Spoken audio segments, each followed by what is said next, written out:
Everyone and welcome back to TCF Prateek Malik channel. आज की video के अंदर हम साइंस क्लास 8 का चैप्टर ले रहे हैं, chapter number 17 stars and the solar system. देखा गया है कि पिछले जितने भी सीटेट के क्वेश्चंस पेपर हैं उसमें इस वाले चैप्टर से भी बहुत सारे, कम से कम 3 या 4 नंबर के क्वेश्चन पूछ लिए जाते हैं।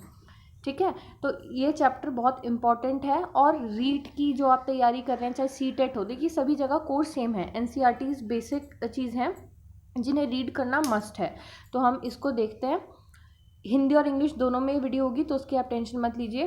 पहले इस चीज़ को, चैप्टर को स्टार्ट करने से पहले कुछ कॉन्सेप्ट हैं जो मैं आपको समझाती हूँ। देखिए, अगर हम अपने सोलर सिस्टम की बात करें, यानी कि सौर मंडल, हिंदी में सौर मंडल की बात करें, तो उसमें सन जो है वो बीच में रहता है। सन मेन मुखिया है सन, और जो ऑर्बिट्स हैं उन ऑर्बिट्स के अंदर कौन मूव करते हैं? ग्रह, यानी कि प्लैनेट्स रिवॉल्व करते हैं। ठीक है, अब दो टर्म्स होते हैं, एक टर्म है रिवॉल्यूशन और एक होता है रोटेशन। देखिए, एक होता है रिवॉल्यूशन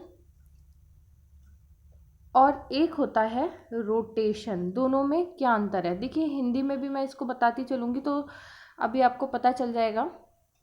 हिंदी में बोलते हैं परिक्रमा और घूर्णन। ठीक है, ये दोनों टर्म्स हिंदी के लिए हैं। तो इनमें क्या अंतर है, पहले इसको हम समझते हैं। अगर मैं एक एग्जांपल लूँ, मैं आपको बताऊँ, मान लीजिए ये लट्टू है। ठीक है, लट्टू अपनी एक्सिस पे घूमता है, एक एक्सिस पे ऐसे करके घूमेगा एक पॉइंट पे। ठीक है, और एक मैंने एग्जाम्पल लिया, यहाँ एक चीज़ है और उसके चारों तरफ आप घूम रहे हैं, तो दोनों घूमने में फ़र्क है। पहले वाले में आप एक पॉइंट पे घूम रहे हैं और सेकंड वाले में किसी चीज़ के चारों ओर घूम रहे हैं। तो जो चारों ओर घूमना है वो हो गया परिक्रमा, जैसे हम मंदिर पूजा में भी परिक्रमा करते हैं, तो ये हो गया रिवॉल्यूशन। और जब एक पॉइंट पे घूम रहे हैं तो वो क्या कहलाएगा? रोटेशन, यानी घूर्णन। ठीक है, ये आपको टर्म्स अच्छे से समझ में आ गए होंगे। आगे हम देखते हैं। देखिए, इस चैप्टर में एक वर्ड है सेलेस्टियल ऑब्जेक्ट, जिसे हिंदी में बोलते हैं खगोलीय पिंड। जितनी भी चीज़ें हमें आकाश में दिखाई देती हैं, all the objects in the sky, चाहे वो चांद हो, मून हो, स्टार हो, प्लैनेट हो, सब जितने भी ऑब्जेक्ट्स हैं स्काई के अंदर वो क्या कहलाएंगे? खगोलीय पिंड, यानी कि सेलेस्टियल ऑब्जेक्ट्स। तो मून, स्टार्स, प्लैनेट, ये सभी क्या है? सेलेस्टियल ऑब्जेक्ट्स कहलाएंगे। ठीक है, और हमारी, आपने देखा भी होगा कि रात में सबसे ज़्यादा ब्राइटली कौन चमकता है? मून। ठीक है, ये चीज़ हमने देखी।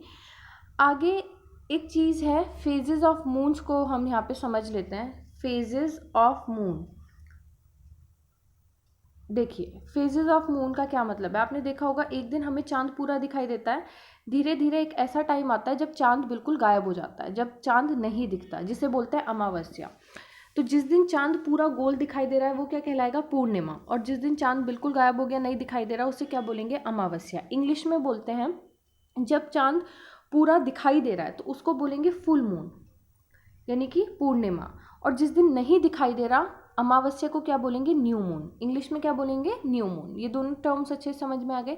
अब हम जब फुल मून से न्यू मून की ओर बढ़ते हैं तो उसमें अलग अलग फेजेस होते हैं। कैसे? यहाँ पे उसको हम देखते हैं। देखो, यहाँ पे मैं आपको अच्छे से समझा देती हूँ। अभी आपने यहाँ देखा ये अमावस्या है। ठीक है, जब अमावस्या तो धीरे धीरे 15 दिन के अंदर आपको चांद फिर दिखने लगेगा, ये 15 दिन बाद ऐसा काम होगा। ठीक है, अगर आपसे क्वेश्चन आए सीटेट में कि अमावस्या के बाद फिर से अमावस्या कितने दिन बाद आएगी, तो 15 + 15 यानी कि अप्रॉक्स 29 से ज़्यादा दिन लगते हैं। ठीक है, या अगर कोई पूछे कि पूर्णिमा के बाद पूर्णिमा कितने दिन में आएगी, तो पूरा एक महीने का जो टर्म है 29 डेज से थोड़ा ज़्यादा ही होता है, वो क्या कहलाता है? 1 मंथ कहलाता है। अब यहाँ पे क्या है, यहाँ पे आप देखेंगे तो पहले यहाँ अमावस्या, धीरे धीरे आपको थोड़ा थोड़ा करके चांद बढ़ेगा। जब चांद बढ़ रहा है तो उस टर्म को बोलेंगे वैक्सिंग, वैक्सिंग गिबस, यानी कि कुबड़ा सा दिख रहा है यहाँ पे और बढ़ रहा है, तो ये क्या आएगा? गिबस, यहाँ पे टर्म यूज करेंगे। और जब पूर्णिमा से चांद धीरे धीरे धीरे करके यहाँ पे घट रहा है तो ये उल्टा टर्म कहलाएगा, ये कहलाएगा वेनिंग गिबस। क्या बोलेंगे इसे? वेनिंग। वेनिंग मतलब किसी चीज़ का घटना, वेनिंग गिबस। ये दोनों चीज़ आपको समझ में आई फेजेस ऑफ मून में। यहाँ पे एक बार आप देख लीजिए। देखिए, फुल मून है और फुल मून से धीरे धीरे चांद घटेगा, घटना स्टार्ट हुआ, क्वार्टर शेप हुई, धीरे धीरे क्रीसेंट की तरह हो गया, और फिर न्यू मून अमावस्या। ये चीज़ कितने दिन में हुई? 15 दिन में। फिर से 15 दिन में न्यू मून से फिर फुल मून दिखाई देगा, तो धीरे धीरे बढ़ेगा, वैक्सिंग क्रीसेंट। ये चीज़ समझ में आ गई होगी। अब एक टर्म हम और डिस्कस कर लेते हैं, ल्यूमिनस और नॉन ल्यूमिनस। ये मैं लाइट वाले चैप्टर में ऑलरेडी आपको बता चुकी हूँ कि ल्यूमिनस और नॉन ल्यूमिनस ऑब्जेक्ट्स क्या होते हैं। ल्यूमिनस ऑब्जेक्ट्स वो हैं जिनके पास अपनी खुद की लाइट होती है, और नॉन ल्यूमिनस कौन होते हैं? जिनके पास अपनी खुद की लाइट नहीं होती। वहाँ पे मैंने अच्छे से समझाया है, आप उस वीडियो को जाके देख सकते हैं, वो मेरे चैनल पे ऑलरेडी अपलोडेड है लाइट चैप्टर में। आप वहाँ जाएंगे तो बहुत अच्छे से आपको समझ में आ जाएगा। यहाँ पे वही बात कही है कि चांद के जो डिफरेंट फेजेस हैं, जैसे किसी दिन हमें चांद बिल्कुल नहीं दिखाई दे रहा, अमावस्या है, और एक दिन पूरा दिखाई दे रहा है, तो ऐसा क्यों होता है? क्योंकि मून के पास अपनी खुद की रोशनी नहीं है, वो सूरज की रोशनी के कारण हमें दिखाई दे रहा है।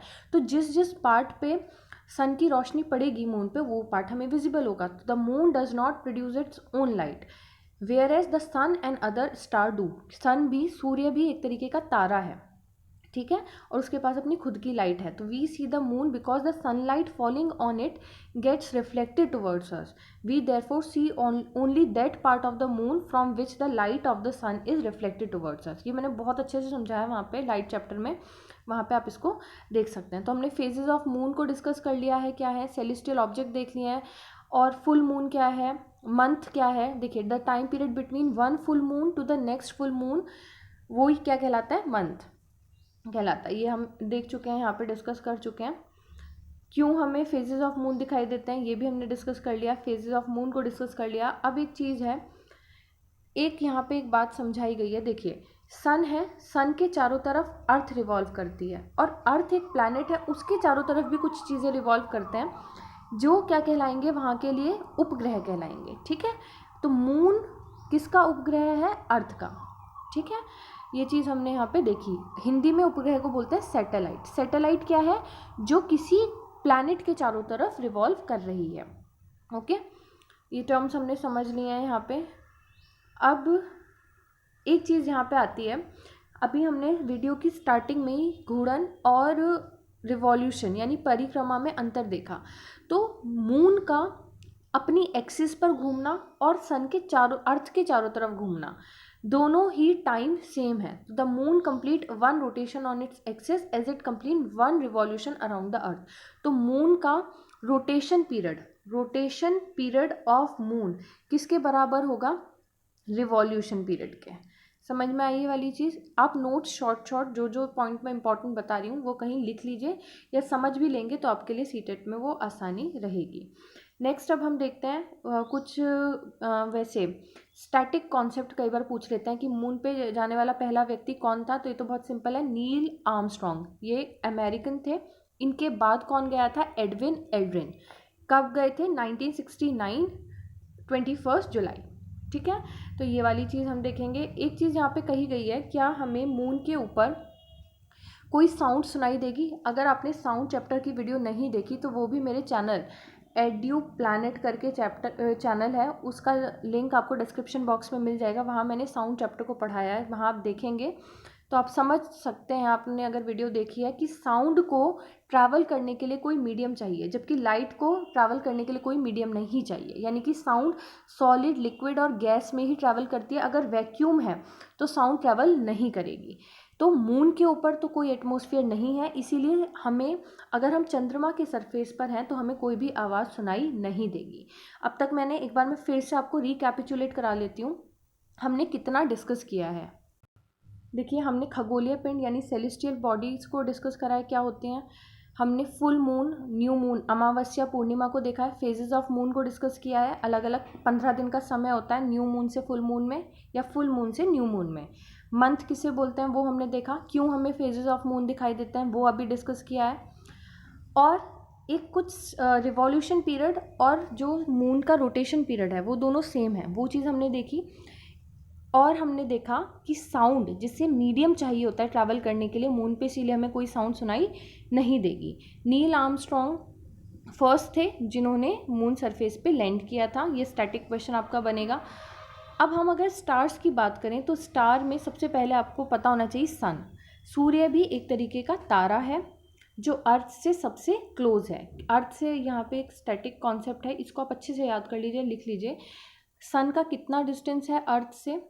150 मिलियन, मिलियन मतलब होता है 10⁶ किलोमीटर, इतना दूर है हमारा सन अर्थ से। ठीक है। सन के बाद अगर नियरेस्ट स्टार की बात करें, जो सूर्य के बाद में सबसे क्लोज है, तो वो है अल्फा सेंचुरी, जो 4.3 लाइट ईयर्स दूर है। लाइट ईयर का मतलब होता है लाइट को एक साल में जितना टाइम लगेगा ट्रैवल कर, the distance travelled by the light in 1 year.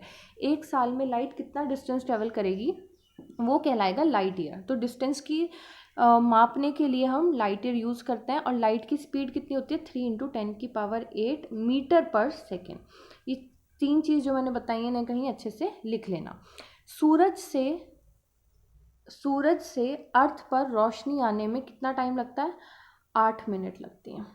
ये इम्पॉर्टेंट क्वेश्चन है। ठीक है, तो ये चीज़ हमने देखी। यहाँ पर एक चीज़ और है, अगर हम देखें कि सन जो है एक स्टार है, निकलता कौन सी डायरेक्शन से? ईस्ट। छिपता कहाँ पे? वेस्ट।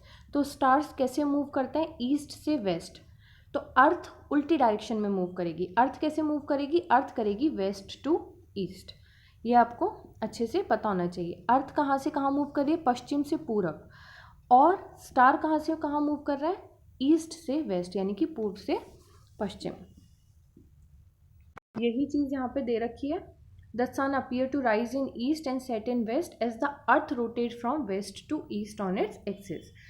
तो हमने अभी इस वाली वीडियो के अंदर स्टार्स और मून के बारे में डिस्कस किया है। बाकी हम आगे वाली वीडियो पार्ट 2 में डिस्कस करेंगे।